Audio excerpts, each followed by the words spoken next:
গন্ডাছড়া বাজার সংলগ্ন দুর্গাপুর এলাকায় বুধবার এক দুঃসাহসিক চুরির ঘটনায় চাঞ্চল্য ছড়িয়েছে। জানা গিয়েছে ওই দিন বিকালে নিমাই শীল এবং তার স্ত্রী মন্দিরা শীল বাড়ির পাশের দোকানে ছিলেন। সেই সুযোগে চোরের দল ফাঁকা বাড়িতে ঢুকে লুটপাট চালায়। চুরির সময় মন্দিরা শীল বাড়িতে ফিরে আসলে চোরদের ঘরের ভেতরে দেখতে পান। তিনি চিৎকার করলে আশপাশের লোকজন ছুটে আসে এবং এরই মধ্যে চোরের দল পালিয়ে যায়। তবে এর মধ্যে এক চোরকে চিনে ফেলে। প্রত্যক্ষদর্শীদের মতে ওই চোরের নাম রমেন ত্রিপুরা। নিমাই শীল পরবর্তী সময় রমেনের নাম ঠিকানা সহ গন্ডাছড়া থানায় একটি লিখিত অভিযোগ দায়ের করেন। মন্দিরা শীল জানান, চোরেরা তাদের আলমারি ভেঙে স্বর্ণালংকার, দামি কাপড় চোপড়, বাসনপত্র, গ্যাস সিলিন্ডার এবং নগদ অর্থ চুরি করে নিয়ে গেছে। এই ঘটনায় তারা সম্পূর্ণ নিঃস্ব হয়ে পড়েছেন। তিনি আরও জানান, এর আগেও একাধিকবার তাদের বাড়িতে চুরি হয়েছে, কিন্তু এইবারের ক্ষয়ক্ষতি মারাত্মক।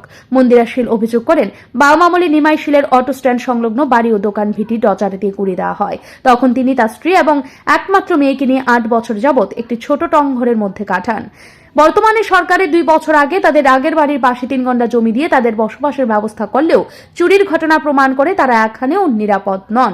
নিমাই শীল বর্তমানে বাড়ির পাশে একটি টং দোকান চালিয়ে সংসার চালান। তার একমাত্র মেয়ে বিয়ের উপযুক্ত বয়সে পৌঁছেছে বলে তিনি ধীরে ধীরে স্বর্ণালংকার জমিয়ে রাখছিলেন, যা চোরের নজরে পড়ে যায়। এই চুরির ঘটনায় তারা মানসিকভাবে বিপর্যস্ত এবং আর্থিকভাবে ভেঙে পড়েছেন।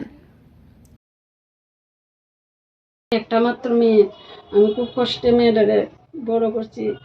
আগের আমলে অনেক জায়গা জমি তার আসলো, বাজারে দোকান 20-25টা আসলো, এদিকে সব ভাঙচুর করে জায়গা টাকা নিয়ে গেছে।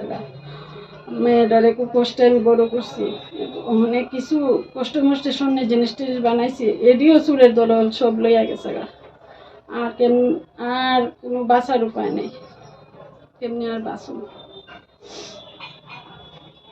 তারা মানুষে জানে, আগে তো আমরা এমন আসলাম না। তারা অনেক জায়গা সম্পত্তি আসলো, অনেক দোকান বেটি আসলো, সব শেষ করে দিছে। আমার তো মেয়েটারে আমি রাজার মতন করে রাখতাম, কিন্তু এখন আর পারতাছি না।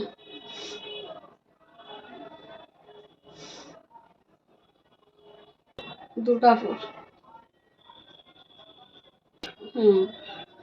দুর্গাপুর গন্ডাছড়া বাজারের পাশে। আমার নাম মন্দিরা শীল, আমার স্বামীর নাম নিমাই শীল। গরমটা 2টা, 2:30-3টা হয়ে দেবো। গেছি দোকানে, আয়া ভাত খাইবো। ভাত খেয়ে সেটা ওই লকটা লাগাই গেছে।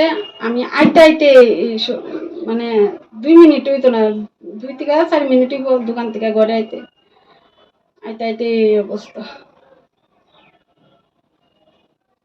আমরা ঘরতে বাইতেই পারি না, কোন একখানে যাইতেও পারি না এই চোরের দলের লেগে। আমরা যে জায়গাতে আছি কোনো শান্তি পাইতেছি না।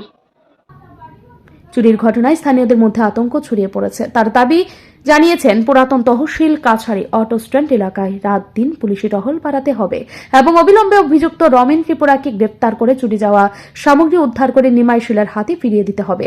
বর্তমানে গোটা পরিবার এবং এলাকার সাধারণ মানুষ গন্ডাছড়া থানার পুলিশের দিকে তাকিয়ে রয়েছেন। ব্যুরো রিপোর্ট, ঋদ্ধি নেটওয়ার্ক।